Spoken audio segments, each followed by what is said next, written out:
Sifuna amekaa chini, amepiga hesabu, ameona the person who created him was Raila Odinga and the ODM party.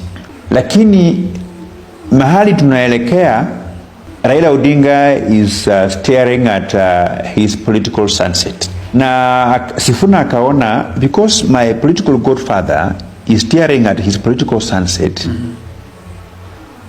sisi kama watoto, within time, we will begin to engage in siblings rivalry in terms of our dad is exiting. How are we going to handle ourselves? Who will build here? Who will build there? Who will build where? He has begun preparing himself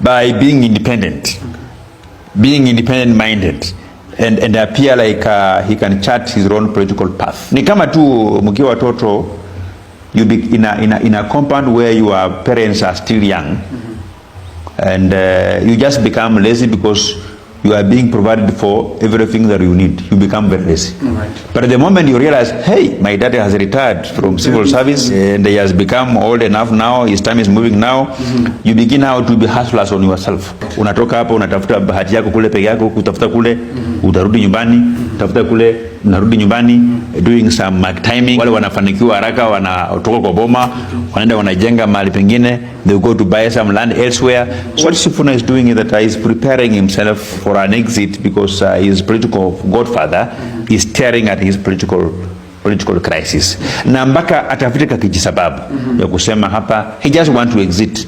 And I am reliably informed that there is a new political outfit that is being created, which I support that political outfit, because in Kenya it's very difficult for you to come up with a new political outfit and form the government with, you know.